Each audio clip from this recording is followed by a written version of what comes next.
Hello दोस्तों, तो मैं अंशुमन स्वागत करता हूं आपका मैथमेटिकल फिजिक्स के अगले लेक्चर में। ठीक है ना। तो पिछले लेक्चर में जैसा कि हमने मैट्रिक्स के बारे में थोड़ी बेसिक चीज़ें जानी थी। ठीक, मैट्रिक्स क्यों इंपॉर्टेंट है, मैट्रिक्स हम क्यों पढ़ते हैं, उसके आइगन वैल्यूज़ वगैरह कैसे निकलती हैं और आइगन वेक्टर वगैरह को हम कैसे डिफाइन करते हैं या किसे कहते हैं हम लोग आइगन वेक्टर, ये हमने सीख लिया था पिछले लेक्चर में। ठीक है ना।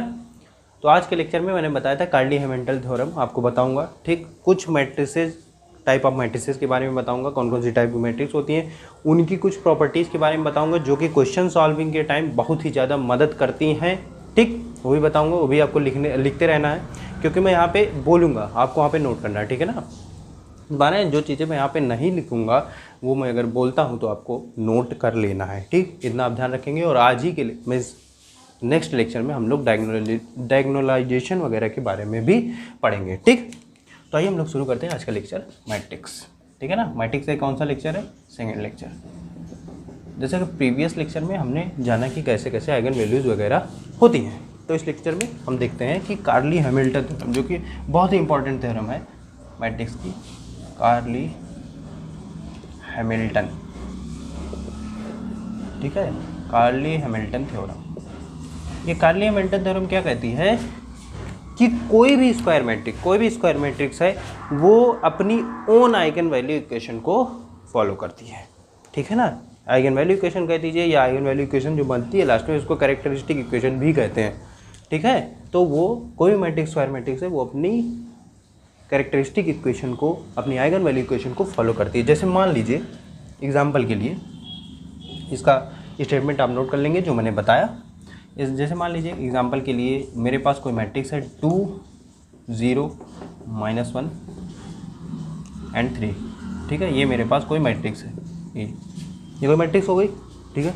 अब इसका आइगन वैल्यू इक्वेशन अगर मुझे लिखना है या आइगन वैल्यू इसकी निकालनी है तो मुझे आइगन वैल्यू इक्वेशन लिखनी पड़ेगी। तो आइगन वैल्यू इक्वेशन अगर मैं लिखता हूँ, ठीक है, a माइनस लैम्डा आई, ये अगर मैं लिखता हूँ, इसका डिटर्मिनेंट 0 कर देता हूँ तो यहाँ से मुझे आइगन वैल्यूज मिलती। ठीक है ना। और ये 2 क्रॉस 2 की मैट्रिक्स है, मीन्स हमें कितनी आइगन वैल्यू मिलेंगी? 2 आइगन वैल्यू मिलेंगी। ठीक, मीन्स आपको जो इक्वेशन बनेगा वो कैसा बनेगा? क्वाड्रेटिक इक्वेशन बनेगा। ठीक है। इसी थ्योरम को समझाने के लिए मैं कर रहा हूँ। आगे देखिएगा, a माइनस लैम्डा आई मतलब मीन्स अगर मैं इसको लिखना चाहूँ क्या लिखूँगा? 2 माइनस लैम्डा 0 -1 और 3 माइनस लैम्डा, ये लिखूँगा ना, ये लिख सकता हूँ। यहाँ से आप देखेंगे इसका अगर मैं डिटर्मिनेंट 0 कर देता हूँ, this equals to 2 minus lambda, यहाँ पे 3 minus lambda, this equals to 0। ठीक है ना। यहाँ पे इतना आप समझ पा रहे हैं। फिर देखिए यहाँ से 2 माइनस लैम्डा 3 माइनस लैम्डा, इसको आप सॉल्व करिए तो क्या आएगा? देखिए 6 -3 लैम्डा -2 लैम्डा मीन्स -5 लैम्डा, और यहाँ पे देखिए plus lambda square, this equals to 0। तो ये हमें इक्वेशन मिल गई। इसी को हम लोग कहते हैं eigen value equation, eigen value equation या और कैरेक्टरिस्टिक इक्वेशन। ठीक है ना। इसी को ही कहते हैं हम लोग कैरेक्टरिस्टिक इक्वेशन या आइगन वैल्यू इक्वेशन। तो जो स्क्वायर मैट्रिक्स है हमारी जो आइगन वैल्यू इक्वेशन है इसको फॉलो करती है, मीन्स इस इक्वेशन को, मीन्स जो हमारी स्क्वायर मैट्रिक्स है ए, वो इस रिलेशन को भी फॉलो करेगी। a² -5a + 6i this equals to 0। ठीक है ना। इस इक्वेशन को भी ये हमारी मैट्रिक्स फॉलो करेगी। यही हमारा सिंपल भाषा में कार्ली हैमिल्टन थ्योरम है। ठीक है ना। अब आप पूछेंगे यहाँ पे 6 था, यहाँ 6i क्यों लिख दिया? क्यों? क्योंकि यहाँ पे भैया आप देखो मैट्रिक्स की फॉर्म में सब चीज़ें लिखी गई हैं। ठीक है ना। तो यहाँ पे हम लोग 2 क्रॉस 2 की आइडेंटिटी मैट्रिक्स लिखेंगे। ठीक है, 2 क्रॉस 2 की आइडेंटिटी मैट्रिक्स यहाँ पे हम लोग यूज करेंगे। ठीक, इतना आप समझ गए। आगे देखिए, तो कार्ली हैमिल्टन थ्योरम आपको पता चल गया। इस पर BHU वगैरह में, DU वगैरह में डायरेक्ट क्वेश्चन पूछे जाते हैं, उसके लिए आप ये अगर अच्छे से करते हैं तो हो जाएगा। ठीक है ना। तो इसमें सॉल्व एग्जाम्पल जितने भी हैं उसको आप करेंगे, जितना भी यहाँ भी हो सकेगा। अगर एग्जाम्पल मैं कराऊंगा, अगर नहीं कराता हूँ तब भी कोई समस्या है नहीं, जो मैं इतना समझा रहा हूँ ये बहुत है आपके लिए। ठीक, आइए देखते हैं अब इसके बाद क्या आता है भैया। इसके बाद आता है कुछ नोट पॉइंट्स, कुछ नोट पॉइंट आप नोट करेंगे। देखिए मान लीजिए कुछ नोट पॉइंट मैंने कल भी कराया था किसके, मैट्रिक्स के ऊपर। अब यहाँ पे मैं ट्रेस के ऊपर कुछ नोट पॉइंट कराना चाहूँगा। ठीक है ना। तो जैसे मैंने बताया था कि ट्रेस ऑफ ए क्या होता है? सभी प्रिंसिपल डायगोनल एलिमेंट्स का सम होता है। ठीक है ना। तो इसको अगर मैं लिखना चाहूँ तो लिख सकता हूँ ai summation i equals to 1 to n लिख सकता हूँ ना। या देखिए 1 1 2 2 3 3 4 4, तो क्या है? डायगोनल एलिमेंट्स है ना। तो डायगोनल एलिमेंट्स का जो सम है वही ट्रेस ऑफ ए होता है। ठीक, यहाँ से आप देखो trace of A diagonal elements का सम होता है। अगर ट्रेस ऑफ ए को मैं मान लूँ कि के है, कोई कांस्टेंट के है, तो ट्रेस ऑफ सी ए, सी कोई भी स्केलर है, क्या भैया स्केलर, इसका जो ट्रेस होगा वो होगा सी इंटू के। ठीक है। अगर ट्रेस ऑफ पहला ये पहला नोट पॉइंट, दूसरा नोट पॉइंट ये लिखेंगे, ट्रेस ऑफ अगर ए बी आपको कुछ मिला है तो यही ट्रेस होता है किसका, बी इंटू ए का। ठीक है ना। और हाँ ये भी आप ध्यान में रखेंगे, ए इंटू बी ये हमेशा इक्वल नहीं होता बी इंटू ए के। ठीक है। जब तक ए बी कम्यूट नहीं करेंगे तब तक इक्वल नहीं होता है, पता है नहीं, कम्यूट करेगा तब A B equals to B ये हो जाता है, अगर कम्यूट नहीं कर रहे हैं ए बी तब ये इक्वल नहीं होता है। ठीक है। तो ये नहीं है कि भैया जैसे आप किसी मल्टीप्लिकेशन में लिखते हो, जैसे 2 into 3 this equals to 3 into 2। ठीक है। तो ये कम्यूटेटर रिलेशन फॉलो करते हैं, कम्यूटेटिव लॉ को फॉलो करते हैं। तो वहीं से आया है कि अगर ये कम्यूटेटिव रिलेशन को फॉलो करते हैं, ये दोनों आपस में कम्यूट करते हैं, तब हम A B equals to B लिख सकते हैं, वरना नहीं लिख सकते। ठीक है। अगर वहाँ पे वेल मेंशन्ड है कि ए बी कम्यूट कर रहे हैं तब आपका इक्वल होगा, वरना नहीं होगा। ठीक है ना। लेकिन ट्रेस जो है वो दोनों का इक्वल होगा। ठीक है। ऐसे ही सेम थर्ड नोट पॉइंट लिख सकते हैं कि trace of A B C D, मान लीजिए चारों कोई मैट्रिक्स हैं चार, उनका मल्टीप्लिकेशन किया तो trace of B C D A. ठीक है ना। तो इसको आप चाहे जितना इधर उधर कर लीजिए, सबका जो ट्रेस है वो सेम होगा। समझ पा रहे हो सबका, जैसे ए बी सी डी है, डी को इधर ले आओ, ए बी सी इधर कर दो। ठीक है ना। तो जितने भी इसके कॉम्बिनेशन हैं ए बी सी डी के, उसका सबका ट्रेस जो है हमारा वो सेम होगा। ठीक है। ये हो गया 3 नोट पॉइंट ट्रेस के ऊपर। और एक नोट पॉइंट और आपको बताता हूँ, किसके ऊपर बताऊँगा, अगला नोट पॉइंट जो हमारा होगा वो डिटर्मिनेंट के ऊपर होगा। ठीक है। ये सब नोट पॉइंट इसलिए आपको लिखाए जाते हैं क्योंकि मान लीजिए आपको क्वेश्चन कोई मिला, तो सिंपल सी बात है, कोई भी अगर कंपटीशन अच्छे से क्वालिफाई करना है तो आपके पास टाइम होना चाहिए। ठीक है ना। आप चाहते हो कितना ज़्यादा से ज़्यादा टाइम सेव हो सकता है। वैसे आपको जनरल फॉर्म तो पता ही है, जनरल अगर आपको ट्रेस निकालना है तो गुणा करके तो मैं निकाल ही सकता हूँ, लेकिन नहीं, वो नहीं करना ना। वो अगर आप करने जाएंगे तो आपका टाइम बहुत वेस्ट होगा, तो टाइम तो वेस्ट करना नहीं है, इसीलिए तो दिक्कत होती है। चलिए ठीक है। तो जो आपका फोर्थ नोट पॉइंट है ये आप नोट करेंगे कि अगर डिटर्मिनेंट ऑफ ए, ये हो गया, मान लीजिए इसको मैं लिख रहा हूँ सी। ठीक है ना। कोई डिटर्मिनेंट है, ये स्केलर है, कोई डिटर्मिनेंट ऑफ ए निकल के आया। ठीक है। कोई भी वैल्यू है डिटर्मिनेंट ऑफ ए, ये निकल के आई।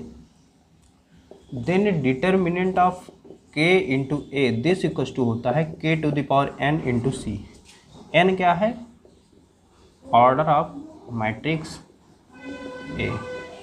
समझ पा रहे हो ना। एन क्या है, ऑर्डर ऑफ मैट्रिक्स ए। सी क्या है आपका, डिटर्मिनेंट ऑफ ए है। तो के क्या है वहाँ से भैया, के कोई भी स्केलर है। ठीक है ना। किसी स्केलर का अगर मैं मल्टीप्लिकेशन कर देता हूँ मैट्रिक्स ए में, तो हमें जो वैल्यू मिलेगी, ठीक है ना, तो उसका जो डिटर्मिनेंट निकालेंगे के to the power N into C होगा। समझ पा रहे हो इतना। ठीक है। इतना समझ गए। तो ये था नोट पॉइंट, 4-5 नोट पॉइंट है, इसको आप नोट कर लेंगे। हाँ, इसके बाद और देखिए कुछ और सवाल। देखिए कभी कभी एग्ज़ाम में आ जाता है, तो पहले तो मैं क्या बताऊंगा, जनरल मेथड बताऊंगा कि ऐसे क्वेश्चन अगर आए तो कैसे डील करते हो। ठीक है। जैसे मान लो कि आपको ए मैट्रिक्स दे दिया और पूछ लिया ई टू द पावर ए बताओ, ऐसा होता है ना। TIFR में जिस ईयर मैंने पेपर दिया था उसमें एक क्वेश्चन ऐसा ही आया था। ठीक है। तो मान लीजिए आपको ए मैट्रिक्स दे दिया और कहा ई टू द पावर ए निकालो, तो आपको इसका तरीका पता होना चाहिए। तो मैं पहले बताऊँगा जनरल तरीका कौन सा है। ठीक है। उसमें थोड़ा टाइम लगता है लेकिन हो जाता है उससे भी। दूसरा मैं बताऊंगा कि डायगोनलाइजेशन से आप ये सब चीज़ें बहुत इजीली कैसे निकाल सकते हो। ठीक है ना। तो वो सब चीज़ें नेक्स्ट लेक्चर में आपको बताऊंगा। तो यहाँ पे देखिए जनरल तरीका मैं बता रहा हूँ किसका। जैसे मान लीजिए ए मैट्रिक्स आपको गिवन है, ठीक, n क्रॉस n की स्क्वायर मैट्रिक्स है, ये गिवन है। ठीक है। अब आपको कह दिया जाए कि आप निकालो e to the power a, ये आपको फाइंड करना है। तो इसका जनरल मेथड क्या है, e to the power a को आप क्या करो, एक्सपेंड करो। i, जैसे e to the power x को अगर मैं एक्सटेंड करके क्या लिखता हूँ, 1 plus x square by 2 factorial plus x cube by 3 factorial, ये लिखता हूँ ना, और डॉट इन्फिनाइट तक यही तो जाता है। तो ऐसे सेम यहाँ पे देखिए e to the power a है, तो आपको क्या लिखना है, 1 plus a square by 2 factorial plus a cube by 3 factorial plus dot. समझ पा रहे हैं ना। तो ये हमारा e to the power a निकल जाएगा। ये जनरल मेथड है, आपको ये पता है। ठीक, ए निकालो, ए स्क्वायर निकालो, ए क्यूब निकालो। तो आप देखोगे, आप ऐसा देखोगे कि जो हमारा मतलब कि जो रिजल्ट आएगा हमारा आगे जो रिजल्ट आएगा वो किसी ना किसी, जैसे मान लीजिए कुछ हमें रिजल्ट मिला तो यहाँ पे कोई स्केलर बचेगा और ये हमारी मैट्रिक्स बचती रहेगी सब में, ऐसा कुछ होगा, ये पक्का होगा। समझ पा रहे हो? जैसे आप आई प्लस ए करते हो प्लस ए स्क्वायर निकालते हो तो ये कोई ना कोई फॉर्म जरूर लेगा और वो बहुत सिंप्लीफाइड फॉर्म होगी। समझ पा रहे हो? जैसे यहाँ पे कोई स्केलर आ जाएगा और ए कॉमन हुआ, सब में ऐसे ए कॉमन हो जाएगा, कोई स्केलर आता रहेगा तो जो स्केलर है उसकी एक सीरीज बन जाएगी, ठीक। और स्केलर की जो सीरीज बनेगी उसको सॉल्व करोगे, ए से जो है उसको क्या करोगे, मल्टीप्लाई करोगे, तो हमें एक रिजल्ट मिल जाएगा किसका, ए टू द पावर ए का। तो ये है जनरल मेथड। मिल भी सकता है, नहीं भी मिल सकता है। जैसे मैं बता रहा हूँ ना, कोई चीज़ कॉमन मिल जाएगी, वो मिल भी सकती है, नहीं भी मिल सकती। तो ये आपके ऊपर डिपेंड करता है या क्वेश्चन के ऊपर डिपेंड करता है कि कैसा क्वेश्चन। अगर इजी क्वेश्चन है मिल जाएगा, नहीं होगा तो नहीं मिलेगा, ठीक है ना। तो ए टू द पावर ए आप ऐसे निकाल लेंगे। ऐसे ही अगर मान लीजिए आपसे पूछ लिया ये भैया कॉस ऑफ ए बताओ क्या होगा, कॉस ऑफ ए कैसे बताओगे, इसका भी एक्सपेंशन कर दो, iota minus a square by 2 factorial plus A to the power 4 by 4 factorial minus dot dot dot. ऐसे ही अगर साइन पूछा जाए तो आप साइन के लिए लिख सकते हो साइन के लिए A minus A cube by 3 factorial plus A to the power 5 by 5 factorial और यहाँ पे ऐसा कर सकते हो ना। तो वही सेम जैसे e टू द पावर ए का निकालोगे वैसे साइन का कॉस का। तो ये सब जनरल मेथड है, इसके आप जनरली में निकाल सकते हो। अगर इसको आप जनरल तो ऐसे निकालोगे, इसका जो सिंपल मेथड है जो मतलब और ज़्यादा जनरल है, ऐसे कह सकते हो कि उससे कोई भी क्वेश्चन सॉल्व हो सकता है इस प्रकार का। तो वो मेथड मैं नेक्स्ट लेक्चर में बताऊंगा डायगोनलाइजेशन से, ठीक है ना। तो डायगोनलाइजेशन पहले आप सीखेंगे, फिर उसमें देखेंगे ये कैसे चीज़ें निकलती हैं, ठीक। तो इसके आप टेंशन नहीं लेंगे। अगर आपको कोई मैट्रिक्स दी गई है तो पहले आप इससे भी निकाल के देखेंगे, ठीक है ना। इससे आपको फील आएगी कि कैसे जनरल मेथड काम करता है, फिर आप फील करेंगे कि डायगोनलाइजेशन मेथड से कैसे हम लोग निकाल सकते हैं, ठीक है ना। तो ये 3 फार्मूले आपको पता ही हैं, ठीक है। और यहाँ पे देखो एक ट्रिक भी होती है, जैसे साइन और कॉस का किसी को एक्सपेंशन नहीं पता होता तो साइन कौन सा फंक्शन है, ऑड फंक्शन है, तो इसकी जो पावर होगी हमेशा ऑड होगी 1 3 5 7, ठीक है। कॉस क्या है, इवन फंक्शन है, तो इसकी जो पावर होंगी देखो 0 1 0 2 4, तो ये क्या है, इवन पावर्स है, ठीक है। इतना आप समझ रहे हैं, ठीक है। तो ये आप समझ गए इतना नोट पॉइंट। और हाँ एक नोट पॉइंट और लिख लेंगे, कभी कभी बी चू डी यू जस्ट कहीं भी पूछ सकता है, कह दिया जाए even dimensional matrix, even and odd dimensional matrix कहता है ना, इवन डायमेंशनल मैट्रिक्स। इसका क्या मतलब होता है भैया, इवन डायमेंशनल मैट्रिक्स का मतलब होता है 2n क्रॉस 2n मैट्रिक्स, ठीक है। एक मैट्रिक्स ए है जिसका जो डायमेंशन है वो 2n क्रॉस 2n है, जैसे 2 क्रॉस 2 है या 4 क्रॉस 4 है, 6 क्रॉस 6 है, समझ पा रहे हो। तो ये हमारी है इवन डायमेंशनल मैट्रिक्स, ठीक। n जो है 1 2 और यहाँ तक जा रहा है। ऐसे ही ऑड डायमेंशनल जो मैट्रिक्स होती है हमारी, ऑड डायमेंशनल मैट्रिक्स ये कैसे होती है भैया, ए ऐसे ही ऑड के लिए लिख दो 2n+1 इंटू 2n+1, ये वाली मैट्रिक्स जो हमारी होगी ये होगी ऑड डायमेंशनल मैट्रिक्स, ठीक है। तो ये कैसी हो सकती है, ए 1 क्रॉस 1, समझ पा रहे हैं, n0 रख दो 1 क्रॉस 1 तो मतलब वो भी ऑड डायमेंशनल लिए 3 क्रॉस 3, ठीक। और फिर उसके बाद 5 क्रॉस 5, तो ये सब चीज़ें ऑड डायमेंशनल मैट्रिक्स होती है। तो इवन डायमेंशनल मैट्रिक्स क्या होती है, ऑड डायमेंशनल मैट्रिक्स क्या होती है, यहाँ से आप तुरंत ही बता सकते हो, ठीक है। कभी कभी क्वेश्चन में मेंशन किया होता है तो क्वेश्चन ही नहीं समझ में आता कि भैया इवन डायमेंशनल क्या है, ऑड डायमेंशनल क्या है, ठीक है। तो इसके लिए आप इसको ध्यान में रखेंगे और इसको नोट करेंगे पूरा, ठीक। इसको नोट कर लीजिए कैसे कैसे क्या चीज़ें होती हैं, समझ पा रहे हैं। तो इसके बाद देखिए क्या होता है, थोड़ा और बताऊँगा। अब आते हैं हम लोग टाइप ऑफ मैट्रिक्स पे। देखो भैया जो मैं नोट पॉइंट बता रहा हूँ ये सब आपके मदद करेंगे, किस में मदद करेंगे भैया, क्वेश्चन सॉल्विंग में, ठीक है। जितने भी पॉइंट बता रहा हूँ ये सब मदद करेंगे आपके क्वेश्चन सॉल्विंग में। इसीलिए ये जो नोट पॉइंट्स हैं, ये जो नोट पॉइंट है ना, इसको आपको बहुत ही ज़्यादा ध्यान में रखना पड़ेगा, ठीक है। तो आइए देखते हैं हम लोग टाइप ऑफ मैट्रिक्सेस। पहले सिंपल टाइप बताऊंगा, फिर उसके बाद धीरे धीरे हम लोग जितने भी टाइप है सारे टाइप के मैट्रिक्स देखेंगे और उसके प्रॉपर्टी भी देखेंगे, ठीक है ना। तो देखिए टाइप्स ऑफ मैट्रिक्स, ठीक है। टाइप्स ऑफ मैट्रिक्स कौन कौन सी है। पहली मैट्रिक्स सिंपल आपको बता ही देता हूँ। पहली मैट्रिक्स आपकी कह सकते हो आप यूनिटरी मैट्रिक्स। यूनिटरी मैट्रिक्स सब लोग जानते हैं कि उसका जो प्रिंसिपल डायगोनल है वो 1 होगा, बाकी सब 0 होंगे, ठीक है। यूनिटरी मैट्रिक्स सबने सुनी भी होगी, सब लोग जानते भी हैं, ठीक है। पहला टाइप यूनिटरी मैट्रिक्स आप लिख लेंगे, यूनिटरी मैट्रिक्स, ठीक है। दूसरा टाइप लिखेंगे आप स्केलर मैट्रिक्स। स्केलर मैट्रिक्स क्या होती है कि इसका जो प्रिंसिपल डायगोनल है वो जीरो नहीं होगा, बाकी एलिमेंट जीरो होंगे, लेकिन प्रिंसिपल डायगोनल का जो एलिमेंट है, प्रिंसिपल डायगोनल का जो एलिमेंट है वो सेम होगा। ये नहीं है कि 1 होगा, 2 3 4 चाहे जो हो सकता है, लेकिन वो सेम होना चाहिए। तो उसे क्या कहते हैं हम लोग? Scalar matrix. ठीक है, स्केलर मैट्रिक्स एक आप नोट करेंगे। ठीक है, थर्ड जो हमारी मैट्रिक्स है वो है upper triangular matrix. Upper triangular matrix. तो अपर ट्रायंगुलर मैट्रिक्स जिसका, जैसे अपर ट्रायंगुलर मैट्रिक्स अगर मैं लिखना चाहूँ, जिसका जो नीचे वाला पार्ट है मीन्स प्रिंसिपल डायगोनल के ऊपर वाले ही सिर्फ क्या होंगे? प्रिंसिपल डायगोनल, और इसका जो ऊपर वाला है यही सिर्फ एलिमेंट हमारे एग्जिस्ट करेंगे, बाकी जो हमारे हैं एलिमेंट वो होंगे जीरो। ठीक है, ऐसे ही फोर्थ जो हमारा है वो क्या है? Lower triangular matrix. ठीक है, लोअर ट्रायंगुलर मैट्रिक्स में जो नीचे वाला पार्ट है ये हमारा क्या होगा? एग्जिस्ट करेगा, और ये प्रिंसिपल डायगोनल हमारा रहेगा ही, बाकी ऊपर वाला जो हमारा पार्ट है, मतलब तीन जो एलिमेंट्स हैं ये और ये हमारे जीरो होंगे। अगर मैं 3x3 मैट्रिक्स की बात करूँ, समझ पा रहे हो? ठीक है, प्रिंसिपल डायगोनल रहेगा, नीचे वाले एलिमेंट रहेंगे, ऊपर वाले सारे जीरो होंगे। ठीक है, अपर ट्रायंगुलर मैट्रिक्स हो गई, लोअर ट्रायंगुलर मैट्रिक्स हो गई, यूनिटरी स्केलर मैट्रिक्स हो गई। इसके बाद जो हमारी मैट्रिक्स आती है वो देखिए आती है फिफ्थ मैट्रिक्स आती है पीरियाडिक मैट्रिक्स। पीरियाडिक मैट्रिक्स समझ पा रहे हैं ना? Periodic matrix. पीरियाडिक मैट्रिक्स क्या होती है इसको मैं लिख देता हूँ। पीरियाडिक मैट्रिक्स होती है भैया a⁴k+1 दिस इक्वल्स टू ए आ जाए। के हमारा जो है वो है पीरियड ऑफ, ये क्या है भैया? पीरियड है। तो इसे हम कहते हैं ए जो है वो पीरियाडिक मैट्रिक्स है। कितने ऑर्डर की? kth ऑर्डर की। ठीक है, मतलब कि के को अगर मैं 1/2 3 रखूँ और इसको जब मैं सॉल्व करूँ और वो ए के बराबर आ जाए तो मुझे कहेंगे वो है पीरियाडिक मैट्रिक्स विद पीरियड के। समझ पा रहे हो? तो ये हमारी पीरियाडिक मैट्रिक्स। सिक्स्थ मैट्रिक्स जो हमारी है, सिक्स्थ मैट्रिक्स, इसको हम लोग कहते हैं आइडेम्पोटेंट मैट्रिक्स।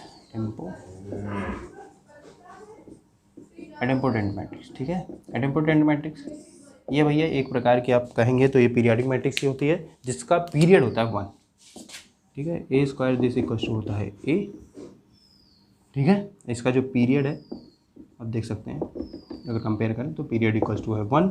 और ये हमारी आप देख रहे हो, तो अगर मैं इसको सॉल्व करना चाहूँ, देखो तो ये अगर मैट्रिक्स में प्रिडिक्ट भी कर सकता हूँ कौन सी मैट्रिक्स है। आप इधर a⁻⁴ से गुणा करो और इधर आप a⁻⁴ से गुणा करो, तो आप देख रहे हो ए जो हमारी है वो आइडेंटिटी मैट्रिक्स है। मतलब कि जो हमारी आइडेम्पोटेंट मैट्रिक्स है ये नॉन जीरो आइडेंटिटी मैट्रिक्स है। समझ पा रहे हैं ना? तो आइडेम्पोटेंट मैट्रिक्स यहीं भी लिखे तो उसकी जो कंडीशन होती है वो ये वाली होती है।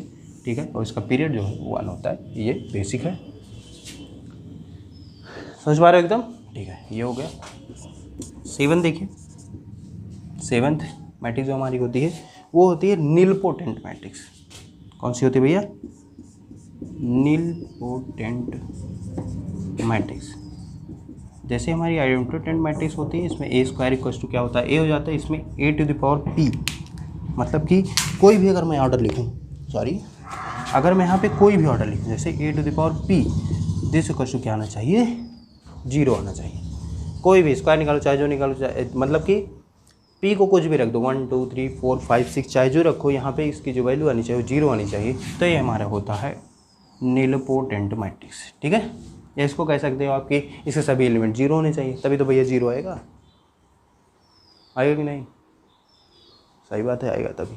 ठीक है, तो हो गया। और p यहाँ पे जो कहलाता है वो होता है index of matrix. Index of matrix. ठीक, तो इतना आप ध्यान में रखेंगे। वैसे ये सब जरूरी नहीं है, आगे जो मैट्रिक्स वगैरह आएंगे आगे इसके तो वो ज़्यादा इंपॉर्टेंट है। और इसके बाद जो 8वीं मैट्रिक्स आती है, 8th मैट्रिक्स, ये भैया इंपॉर्टेंट है। इसका नाम होता है इनवॉल्यूटरी मैट्रिक्स। ठीक है ना? इनवॉल्यूटरी मैट्रिक्स क्या करता है कि जैसे आप यहाँ देखिए a² आइडेम्पोटेंट a² को a पे ले जाता है। इसकी जो प्रॉपर्टी होती है या इसकी जो कंडीशन होती है वो क्या कहती है? a² equals to identity. ठीक है ना? और ये सेल्फ इनवर्स मैट्रिक्स भी होती है।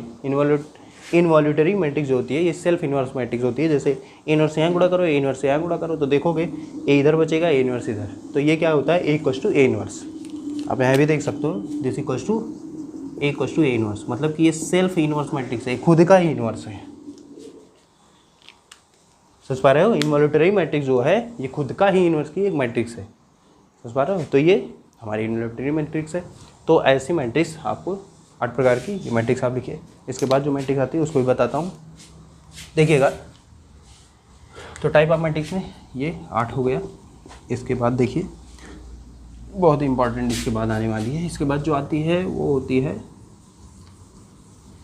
Adjoint matrix. ठीक है, एडजॉइंट कैसे निकालते हैं ये सब पता ही होगा आपको, क्योंकि 12th वगैरह में आपने निकाला है ना।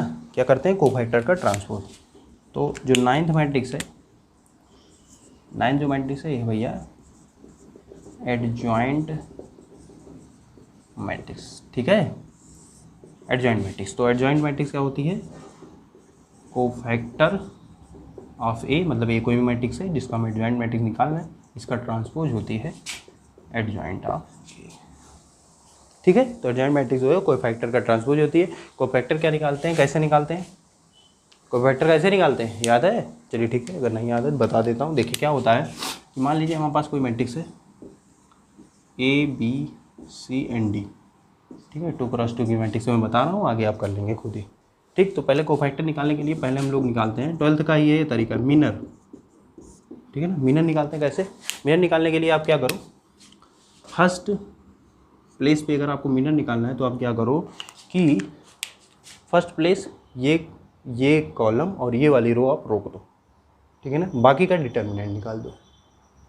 ठीक है, जैसे 3x3 मैट्रिक्स होती है तो 3 यहाँ होते, तो ये वाली कॉलम और ये वाला रो अगर मैं हटा देता तो आपको क्रॉस मल्टीप्लिकेशन करना पड़ता, तो वहाँ से आपको मीनर मिलता। ठीक है, तो इसमें सिर्फ 4 ही एलिमेंट है, तो इसको मैंने रोका, इसको रोका, बचा क्या डी। तो जो वहाँ मीनर इसका निकला वो क्या निकला डी।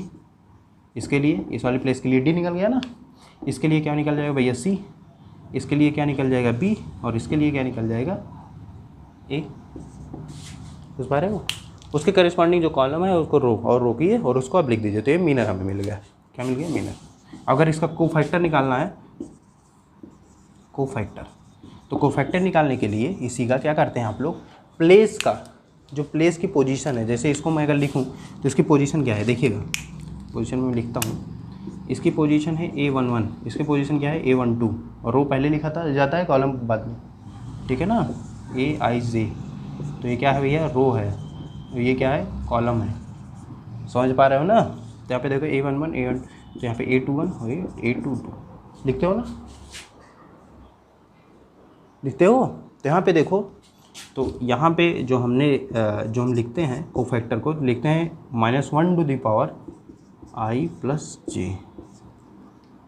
ठीक है, अगर ये देखो इनका जो सम है वो क्या है, अगर सम इवन है तो ये क्या हो जाएगा, -1 प्लस में बदल जाएगा और हमें सीधा सीधा मिल जाएगा। अगर ये ऑड है तो वहाँ पे निगेटिव का साइन आ जाएगा। तो आइए देखिए कोफैक्टर अगर मैं लिखता हूँ तो क्या लिखता हूँ, देखिए डी के लिए डी तो डी रह जाएगा, सी देखिए इसके पोजीशन I+J को अगर आप जोड़ते हो तो I+J को जोड़ो क्या हो जाएगा 3, यहाँ पे -C, इसको जोड़ोगे तो यहाँ पे -B, ये हमारा पर कोफैक्टर निकल गया। अब कोफैक्टर निकल गया, आप क्या करते हैं इसी का ट्रांसपोज कर देते हैं तो हमें एडजॉइंट मैट्रिक्स मिल जाती है। और एडजॉइंट मैट्रिक्स को डिवाइड कर देते हैं अगर किससे डिवाइड कर देते हैं, अगर हम एडजॉइंट मैट्रिक्स को डिवाइड कर देते हैं डिटर्मिनेंट से तो हमें ए नोट्स मिल जाता है। ठीक है, अगर ये ए मैट्रिक्स है तो अगर ये देखिए कोफैक्टर है, कोफैक्टर का ट्रांसपोज करके एडजॉइंट है, और ए इनवर्स जो होता है वो होता है adjoint of A divided by mod of A. ठीक है ना, मॉड कह रहा हूँ मतलब कि इसका डिटर्मिनेंट ऑफ ए। तभी हम ये कहते हैं ना कि इनवर्स उन्हीं मैट्रिसेस का पॉसिबल है जिसका डिटर्मिनेंट हमारा सिंगुलर ना हो, जिसका डिटर्मिनेंट 0 ना हो। ठीक है, अगर डिटर्मिनेंट 0 हो गया तो भैया इनवर्स क्या हो गया, इनफाइनाइट हो गया। ठीक है, तो उन्हीं मैट्रिसेस का इनवर्स पॉसिबल है जिसका डिटर्मिनेंट हमारा 0 नहीं होगा। ठीक है, तो एक होती है सिंगुलर मैट्रिक्स भी जिसका डिटर्मिनेंट 0 होता है, इसको भी आप नोट कर लेंगे। समझ पा रहे हैं। तो ये मीनर कोफैक्टर आपको समझ में आया कैसे निकलता है। ठीक है, और एडजॉइंट ऑफ ए पे एक आपका वो भी है, एडजॉइंट ऑफ ए से आप इनवर्स निकाल सकते हो। ठीक है, इतना समझ में आ गया आपको। ठीक, तो ये 9th ninth matrix, tenth matrix जो हमारी है, टेंथ मैट्रिक्स हमारी जो है इसका नाम है भैया सिमेट्रिक मैट्रिक्स, सिमेट्रिक मैट्रिक्स, ठीक है, सिमेट्रिक मैट्रिक्स। ठीक, सिमेट्रिक मैट्रिक्स क्या होता है, ए का जो ट्रांसपोज होगा वो ए के बराबर होगा, ठीक है, ए का जो ट्रांसपोज होगा वो के बराबर अगर हो गया तो हमारी जो मैट्रिक्स है वो सिमेट्रिक मैट्रिक्स कहलाएगी। ठीक, इतना आप समझ गए। यहाँ से आप देखो ए का ट्रांसपोज दिस इक्वल टू क्या हो जाएगा, ए हो जाएगा। और इस मैट्रिक्स में जैसे ए हमारी अगर सिमेट्रिक मैट्रिक्स है तो इसमें number of independent term, number of independent terms वो क्या होता है, अगर मैं n लिखूँ this equal to half n into n plus 1। n क्या है आपकी ऑर्डर ऑफ मैट्रिक्स। जैसे मान लीजिए 3x3 की अगर मैट्रिक्स है तो उसमें नंबर ऑफ इंडिपेंडेंट टर्म क्या होंगे, 3 प्लस 4 ये हो गया 4/2 मतलब 6 टर्म्स जो हैं वो क्या होंगे, इंडिपेंडेंट होंगे। बाकी बचे 3 टर्म जो है वो सेम होंगे किसी के। तो अगर मैं यहाँ पे देखिए एक जनरल सिमेट्रिक मैट्रिक्स लिखता हूँ तो क्या लिखूँगा, देखिएगा यहाँ पे जनरल एक सिमेट्रिक मैट्रिक्स लिख रहा हूँ, देखिए ए बी सी, ठीक है, डी यहाँ पे ई एंड एफ।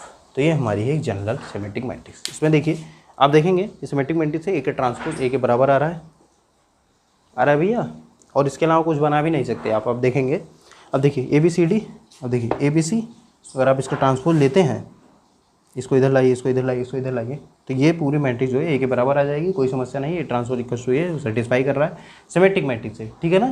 तो आप इसमें ये देखिए कि 6 ही एलिमेंट है जो इंडिपेंडेंट है। जैसे ए हो गया, बी सी डी ई और एफ, ये देखिए जो ऊपर के 6 एलिमेंट हैं यही हमारे क्या हैं, इंडिपेंडेंट है। बाकी ये देखो तीनों इस तीनों के सेम है, ठीक है ना। जो सिमिलर एलिमेंट है मतलब ये जो यहाँ पे होगा वही यहाँ पे भी हो, तो ये डिपेंड कर रहे हैं। ठीक, तो ये जो ऊपर के 6 एलिमेंट है वही इंडिपेंडेंट है, इसी को कहते हैं भैया नंबर ऑफ इंडिपेंडेंट टर्म्स, ठीक है। तो number of independent terms symmetric matrix में कितने होते हैं, 6 टर्म होते हैं। ठीक, इतना आप समझ गए, ठीक है। ये सब चीज़ें यूज होती हैं बाद में भी, लेकिन ध्यान में नहीं रहती है, ठीक है। तो अब देखिए 11 मैट्रिक्स, 11 कौन सी है भैया, skew symmetric matrix, skew symmetric matrix, ठीक है। स्क्यू सिमेट्रिक मैट्रिक्स क्या होती है, जैसे ए का transpose equal to a symmetric होती है, वैसे अगर मैं ए का ट्रांसपोज करूं और मुझे माइनस ए मिल जाए तो ये क्या होती है, स्क्यू सिमेट्रिक मैट्रिक्स होती है, ठीक है। और हाँ, इसका एक बहुत ही अच्छा एडवांटेज होता है, या कह लो इसकी एक प्रॉपर्टी है कि इसका जो प्रिंसिपल डायगोनल होगा, क्या होगा भैया, प्रिंसिपल डायगोनल, ये क्या होगा, 0 होगा, ठीक है। इसके सिमेट्रिक मैट्रिक्स जो है उसका ए का ट्रांसपोज करोगे माइनस से आएगा, और इसका जो प्रिंसिपल डायगोनल होगा वो हमेशा 0 होगा। क्यों 0 कर रहे हैं, क्योंकि आप देखो यहाँ पे आप कोई वैल्यू नहीं ले ही नहीं सकते, आप ले लो ना कोई भी वैल्यू लो, तो आप उसका अगर ट्रांसपोज करते हो तो माइनस आएगा ही नहीं यहाँ पे, समझ पा रहे हो ना। अगर ए का ट्रांसपोज करो वो माइनस ही आना चाहिए, तो मतलब कि जो प्रिंसिपल डायगोनल एलिमेंट है वो तो होना ही नहीं चाहिए, क्योंकि साइन तो चेंज होगा नहीं, ट्रांसपोज से साइन कहाँ चेंज होता है भैया, समझ पा रहे हो ना।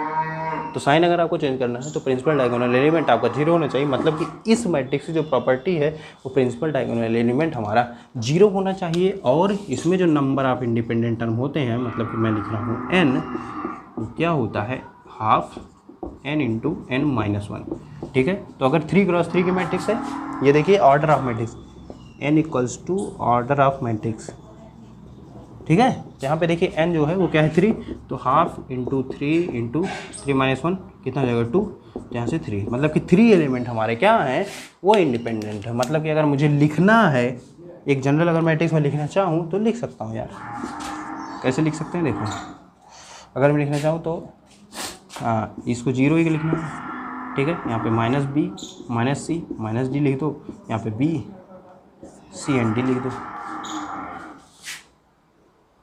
ठीक है। अब इसका अगर मैं ट्रांसपोज करूँ, इसका ट्रांसपोज करो तो माइनस बी माइनस सी, और ये तो ए का ट्रांसपोज माइनस ए के बराबर आ रहा है कि नहीं आ रहा है,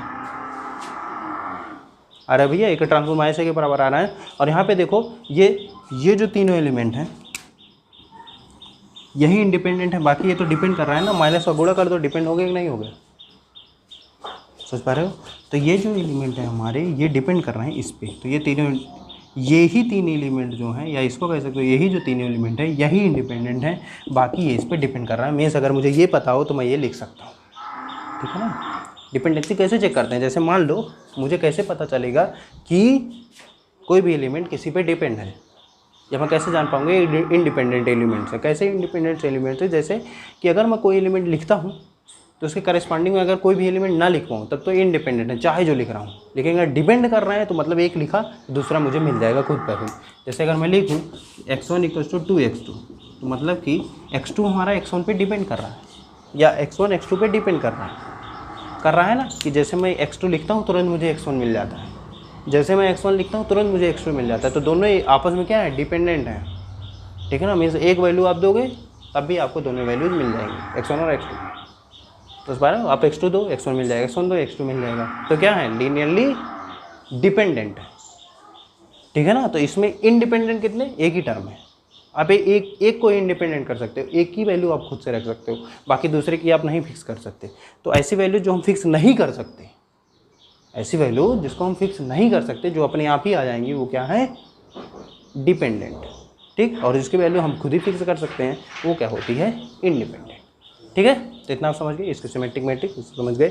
इसमें डायगोनल एलिमेंट इसका 0 होगा और इसका जो नंबर ऑफ इंडिपेंडेंट टर्म होंगे वो 3 ही होंगे। इतना समझ गए, चलिए ठीक है। और हाँ, एक प्रॉपर्टी और, इसमें एक नोट पॉइंट आप करके लिखेंगे, ठीक है, इसका नोट पॉइंट। और यहीं पे मैं ये लेक्चर भी एंड करने वाला हूँ। इसका एक नोट पॉइंट आप नोट करेंगे कि कोई भी अगर स्क्वायर मैट्रिक्स है, ये स्क्वायर मैट्रिक्स है, अगर स्क्वायर मैट्रिक्स है तो इसको जो है पेयर ऑफ डिपेंडेंट और इंडिपेंडेंट, पेयर ऑफ सिमेट्रिक और इसके सिमेट्रिक मैट्रिक्स के फॉर्म में लिखा जा सकता है। जैसे कि ए को लिखा जा सकता है हाफ ए का ट्रांसपोज प्लस ए, ठीक है, प्लस ए का ट्रांसपोज माइनस ए, ठीक है। तो ये हमारी हो गई कि कोई भी स्क्वायर मैट्रिक्स है, ठीक, कोई भी स्क्वायर मैट्रिक्स है तो हम उसको पेयर ऑफ सिमेट्रिक मैट्रिक्स और pair of anti symmetric matrix के फॉर्म में लिख सकते हैं। तो ये जो है, ये हाफ इंटू इतना, तो ये क्या है, पेयर ऑफ सिमेट्रिक मैट्रिक्स, ठीक है। और ये क्या है, pair of anti symmetric matrix. Means half का यहाँ भी गुणा आप कर लेंगे, ठीक है ना, हाफ यहाँ पे गुणा रहेगा। तो pair of anti symmetric matrix, anti symmetric कही है या इसके सिमेट्रिक कही है, दोनों की बात एक है, ठीक है। और हाँ, एक नोट पॉइंट और यहाँ पे नोट करेंगे जाते जाते, एक चीज़ और, कि जैसे हम लोग कम्यूटेटर डिफाइन करते हैं, कम्यूटेटर मीन्स कोई भी मैट्रिक्स है, दो मैट्रिक्स है, उनका कम्यूटेटर हम डिफाइन करते हैं m, n, this equals to mn minus nm, ऐसे डिफाइन करते हैं, ठीक है। तो इसी का एक एंटी कम्यूटेटर मैट्रिक्स भी होती है, या एंटी कम्यूटेटर ब्रैकेट आप कह सकते हो। वो कैसे डिफाइन होता है, वो स्मॉल ब्रैकेट m, n, और इसको लिखते हैं m into n plus n into, समझ पा रहे हो ना। तो ये क्या है, एंटी कम्यूटेटर ब्रैकेट, और ये क्या है, कम्यूटेटर ब्रैकेट, समझ पा रहे हो ना। तो ये एंटी कम्यूटेटर ब्रैकेट, ये कम्यूटेटर ब्रैकेट, इसको आप ध्यान में रखेंगे, हमेशा ध्यान में रखेंगे, क्योंकि कभी कभी ना ये पूछ लेता है, तो इसमें भी आप माइनस लगा के चलिए, तो ये समझ ही नहीं पाते करना है क्या है। तो ये एंटी कम्यूटेटर ब्रैकेट है, कम्यूटेटर ब्रैकेट है, दोनों आप समझ लीजिए, ठीक। और एक कोई भी स्क्वायर मैट्रिक्स है उसको हम ऐसे रिप्रेजेंट कर सकते हैं, ठीक है, रिप्रेजेंटेशन है। और इसको अलग कर देता हूँ, नहीं तो कुछ कन्फ्यूजन कुछ लोगों को हो जाएगी। भैया यहाँ पे हाफ होगा, ठीक है, इसको अलग कर दिया, ठीक। तो ये हाफ हो गया, समझ में आपको। तो कोई भी स्क्वायर मैट्रिक्स ऐसे लिखी जा सकती है और इसको ऐसे रिप्रेजेंट किया जाता है, कम्यूटेटर और एंटी कम्यूटेटर ब्रैकेट। यहाँ तो ये भी आपको बता दिया। और हमने अभी तक 11 टाइप्स ऑफ मैट्रिक्स सीख ली है। आगे हम 3, 4, 5 टाइप और सीखेंगे और ये भी देखेंगे कि प्रॉपर्टीज़ क्या है आइगन वैल्यू आइगन वेक्टर की। कुछ प्रॉपर्टीज मैंने पहले भी बता रखी है, आगे भी बताऊंगा। वो मैट्रिक्स से रिलेटेड होगी कि टाइप ऑफ मैट्रिक्स से रिलेटेड कौन सी और प्रॉपर्टीज़ हैं उसकी। फिर इसके बाद डायगोनलाइजेशन बताऊंगा और डायगोनलाइजेशन में ही मैं आपको, जो मैंने कहा था कि मैं आपको आइगन वैल्यू आइगन वेक्टर निकालना सिखाऊंगा, उसी में ही आपको आइगन वैल्यू निकालना सिखा दूंगा, आइगन वेक्टर भी निकालना सिखा दूंगा और डायगोनलाइज कैसे करते हैं ये भी सिखाऊंगा। और ये भी सिखाऊंगा कि cos sine e to the power ये डायगोनलाइजेशन की मदद से कैसे निकालते हैं। समझ पा रहे हैं ना। तो आप बने रहें, नेक्स्ट लेक्चर जो आने वाला है बहुत ही प्रोडक्टिव है, बहुत ही ज़्यादा इंपॉर्टेंट है। ठीक है, तो पिछले लेक्चर तक जितना देखा वो बेसिक था, उसके लिए आप तैयार रहिए। उस पर कोई भी क्वेश्चन अगर आपको मिल रहे हैं आइगन वैल्यू निकालने के लिए, आइगन वेक्टर निकालने के लिए, तो आप कोशिश करें उसको निकालें। बाकी जो नेक्स्ट लेक्चर होगा वो बहुत ही ज़्यादा इंटरेस्टिंग होने वाला है और उसमें जो मैट्रिसेस आएंगी वो आपके क्वांटम मैकेनिक्स से भी रिलेट होंगी। ठीक है, तो नेक्स्ट लेक्चर में हम लोग मिलते हैं। तब तक के लिए मैं अंशुमन चलता हूँ। धन्यवाद।